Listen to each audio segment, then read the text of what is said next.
1 साल से तो आपने लोन बहुत अच्छा चलाया, उसमें कोई परेशानी आपको नहीं आई, लेकिन अचानक आपके घर में बीमारी हो गई या जो कमाने वाला पर्सन है वो बीमार हो गया या कुछ ऐसी परेशानी हो गई कि उसका काम धंधा बंद हो गया,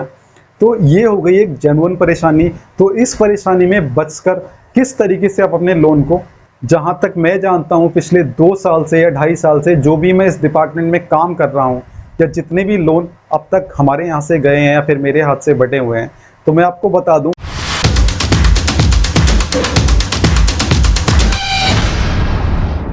ये तो सभी लोग जानते हैं कि अगर आप बैंक या फिर किसी फाइनेंस कंपनी से लोन लेने के बाद लोन नहीं चुकाते हैं तो बैंक आपको डिफॉल्टर घोषित करती है। साथ ही ये भी आपको पता होगा कि अगर आप लोन की किस्तें प्रॉपर नहीं चुकाते हैं तो बैंक आपका सिविल खराब कर देती है, जिससे आगे आपको बहुत सारी परेशानियां होती हैं, कहीं से भी लोन अप्लाई करने में, कोई डॉक्यूमेंटेशन अप्रूव कराने में, इन सारी चीज़ों में आपको परेशानी होती है। सबसे पहले तो आप ये जान लीजिए कि अगर आप किसी भी बैंक से लिया हुआ लोन नहीं चुकाते हैं या फिर अगर आपकी किस्तें देरी से जा रही हैं तो बैंक आपके ऊपर कानूनी कार्रवाई कर सकती है। कानूनी कार्रवाई करने का एक नियम होता है, उस नियम को भी मैं आपको क्लियर कर देता हूँ। अगर आपके ऊपर कोई लोन चल रहा है और आपने पिछले 3 महीने से कोई भी किस्त जमा नहीं की है तो बैंक आपको एक नोटिस भेजती है। उस नोटिस में साफ साफ लिखा होता है कि आपकी लोन किस्त काफ़ी ड्यू हो गई है, इसलिए आप जल्दी से जल्दी आप अपनी किस्त जमा कराने की कोशिश करें। अगर आप फिर भी अपनी किस्त जमा नहीं कराते हैं तो बैंक आपको 180 दिन बाद एक नोटिस भेजती है। उस नोटिस में लिखा होता है कि अगर आप अपनी किस्त जमा नहीं कराएंगे या फिर अपना लोन क्लोज नहीं कराएंगे तो आपके ऊपर कानूनी कार्रवाई हो सकती है। वो जो नोटिस होता है, उस नोटिस को लोन चुकाने के लिए आपको पूरा 30 दिन का टाइम मिलता है और इससे जो पिछला नोटिस है वो नोटिस आने के बाद आपको पूरा 60 दिन का टाइम मिलता है। अब इन दोनों नोटिस के बीच का टाइम मैं आपको बिल्कुल समझा देता हूँ। 6 महीने के बाद यानी 180 दिन के बाद जो आपके पास नोटिस आता है, उस नोटिस को लोन चुकाने के लिए आपको 60 दिन का टाइम मिलता है। अगर उन 60 दिन में भी आप अपना लोन नहीं चुका पाते हैं तो बैंक आपको एक और नोटिस भेजती है जिसमें साफ साफ लिखा होता है कि अगर आपने अब अपना लोन नहीं चुकाया तो आपके ऊपर सीधी सीधी कार्रवाई होगी। और वो जो नोटिस होता है उसको आपको लोन चुकाने के लिए 30 दिन का टाइम मिलता है। यानी कि पहले नोटिस में आपको 60 दिन का टाइम मिलता है और दूसरे नोटिस में आपको 30 दिन का टाइम मिलता है। अगर फिर भी आप अपना लोन नहीं चुकाते हैं तब आपके ऊपर क्या कार्रवाई हो सकती है। अगर तब भी आप अपना लोन नहीं चुका पाते हैं तो बैंक आपके मकान के ऊपर, आपकी प्रॉपर्टी के ऊपर, आपकी ज़मीन के ऊपर कानूनी कार्रवाई करती है और उस जो भी प्रॉपर्टी आपकी होती है उसको नीलामी की कैटेगरी में डालने के लिए प्रोसेस शुरू कर देती है। बैंक के पास एक नियम होता है, एक एक्ट होता है सरफेसी। इस एक्ट के तहत बैंक आपकी प्रॉपर्टी को नीलाम कर सकती है और आप इसमें कुछ नहीं कर सकते। इसलिए बैंक आपको पिछले जो 3 महीने होते हैं उस समय से नोटिस भेजना शुरू कर देती है। 90 दिन आपने अगर कोई भी लोन को गैप कर दिया तो बैंक आपको पहला नोटिस भेजेगी। उससे 180 दिन अगर हो गए यानी कि 90 दिन और हो गए, तब आपने भी अगर अपना कोई लोन नहीं चुकाया या कोई भी किस्त नहीं चुकाई तब भी बैंक आपको एक नोटिस भेजती है।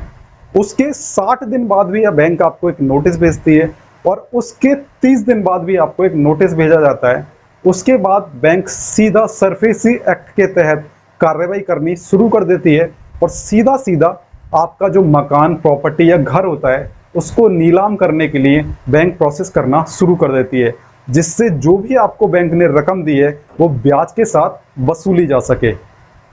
इस बीच में आपको ये परेशानी जरूर हो सकती है कि लगातार जब तक आप अपना लोन नहीं चुकाते या जब तक आप अपनी किस्तें नहीं देते, बैंक के या फिर एनबीएफसी या फिर जो भी फाइनेंस बैंक होती है, फाइनेंस ऑफिस होता है, उसके जो कर्मचारी होते हैं वो लगातार आपके घर पे पैसे के लिए दबाव डालते रहेंगे, लगातार आपके घर पे तगादा करने के लिए लोग आते रहेंगे।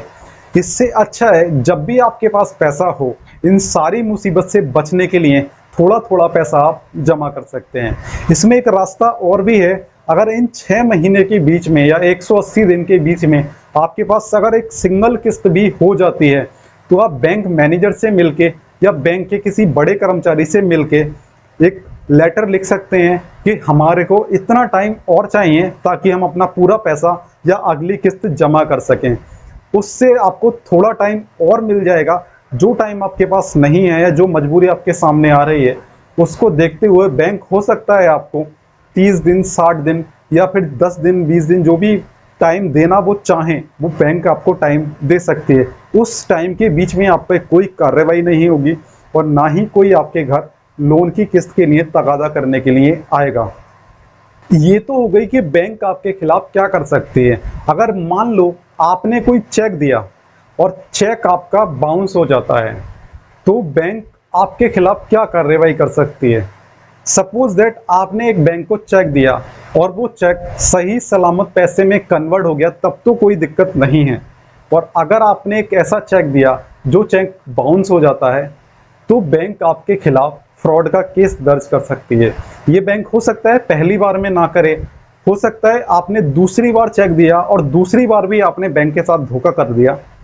हो सकता है तीसरी बार भी आपने दिया और तीसरी बार भी बैंक के साथ धोखा हो जाता है कि उस चेक से पैसे कन्वर्ट नहीं होते हैं। तो बैंक आपके खिलाफ आपसे बिना पूछे सीधा एक फ्रॉड का केस डाल देगी और आपको फ्रॉड घोषित करा देगी। तो इन सारी परेशानी से बचने का एक ही रास्ता होता है कि आप सीधा सीधा अपने लोन को सही से चलाएं और बैंक मैनेजर के साथ या फिर बैंक के किसी बड़े कर्मचारी के साथ मिलकर अच्छे से अपने लोन का जो टाइम ड्यूरेशन है या फिर जो टाइम वेरिएंट होता है उसको अच्छे से इस्तेमाल करें, ताकि समय समय पर आप अपना पैसा भुगताते रहें।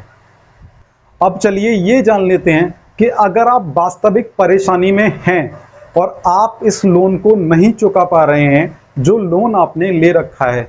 पिछले 1 साल से तो आपने लोन बहुत अच्छा चलाया, उसमें कोई परेशानी आपको नहीं आई, लेकिन अचानक आपके घर में बीमारी हो गई या जो कमाने वाला पर्सन है वो बीमार हो गया या कुछ ऐसी परेशानी हो गई कि उसका काम धंधा बंद हो गया, तो ये हो गई एक जेन्युइन परेशानी। तो इस परेशानी में बचकर किस तरीके से आप अपने लोन को सेटल कर सकते हैं और किस तरीके से आप अपनी बैंक से कहेंगे कि हम पर कोई कार्रवाई ना करे, हम इस तरीके से इसको चुका सकते हैं, और इन सारी परेशानियों से आप किस तरीके से बचेंगे, ये भी आप सुन लीजिए। कोई भी लोन होता है, बैंक उसको 180 दिन का टाइम देती है। मतलब 180 दिन का समझ रहे हैं आप, 6 महीने का किसी भी कस्टमर के पास टाइम होता है कि वो अपने लोन को चुका सके या फिर उस बीच में कोई किस्त जमा कर सके। अगर आप ऐसा नहीं करते हैं तो डेफिनेटली आपके ऊपर कार्रवाई होगी। अगर 180 दिन तक लगातार किसी भी महीने में आप अपनी कोई किस्त जमा कर देते हैं, तो आप बैंक को एक लेटर लिखेंगे कि जो अगली किस्तें हम इस समय तक दे पाएंगे, और उस सारी परेशानी से आप आगे बच सकते हैं। तो जहां तक मेरी समझ में आया है, जहां तक मैं जानता हूं, पिछले 2 साल से या 2.5 साल से जो भी मैं इस डिपार्टमेंट में काम कर रहा हूं, या जितने भी लोन अब तक हमारे यहाँ से गए हैं या फिर मेरे हाथ से बटे हुए हैं, तो मैं आपको बता दूं, कोई भी कस्टमर के पास ऐसा जरिया नहीं होता कि वो परेशानी से बच सके। इकलौता सिंपल सोबर एक ही तरीका होता है कि वो समय से अपनी लोन की किस्त जमा करता रहे और समय से अपने लोन को तरीके से चलाता रहे। अगर इस टाइप की कोई भी परेशानी बैंक क्लाइंट के पास या फिर कस्टमर के पास आती है, तो वो सीधा बैंक में ही या फिर उसी एनबीएफसी कंपनी में जाकर आसानी से उस लोन को चुका सकता है, या फिर उन्हीं लोगों से एक हल निकलवा सकता है कि मेरे को कितना टाइम मिल सकता है या क्या क्या मुझे इसमें परेशानी होने से बच जाएंगी, ताकि मैं अपने लोन को पूरा सबमिट कर दूं या फिर तरीके से मैं अपना लोन चला सकूं। तो इन सारी बातों को आप ध्यान रखिए। अगर आपके पास कोई भी लोन है तो आप तरीके से अपना लोन चलाइए। कोई भी ऐसा रास्ता नहीं होता कि अगर आपने लोन लिया और आप उस लोन का पैसा ना चुकाएं, आपका सिविल खराब हो जाएगा, आप फ्रॉड घोषित हो जाएंगे, बैंक आपके ऊपर कार्रवाई कर देगी। अगर आपके पास लोन के पैसे नहीं हैं और ना ही चुकाने का आपका मन है, तो बैंक सरफेसी एक्ट के तहत आपका मकान, घर या दुकान भी नीलाम कर सकती है। तो इन सारी परेशानियों से बचने के लिए आपके पास एक ही सिंपल तरीका होता है, समय से अपना लोन चुकाएं। वीडियो में इन्फॉर्मेशन अच्छी लगी हो तो प्लीज़ वीडियो को लाइक करें, साथ ही चैनल को सब्सक्राइब कर दें। और अगला वीडियो आप लोन के रिलेटेड किसी भी टॉपिक पर चाहते हैं कि लोन में सर्विस कैसे लगती हैं, लोन में पीडी कैसे होती है, हाउसिंग लोन क्या होता है, लैप लोन क्या होता है, पर्सनल लोन क्या होता है, इन सारी चीज़ों के बारे में अगर आपको कोई भी जानकारी चाहिए तो आप अपने नीचे कमेंट कर सकते हैं। अगर सबसे ज़्यादा आपके कमेंट्स आए तो हम समझ लेंगे कि इस टॉपिक पर हमें वीडियो क्लियर बनानी है ताकि आपको अच्छे से समझ में आ सके। वीडियो देखने के लिए आपका धन्यवाद।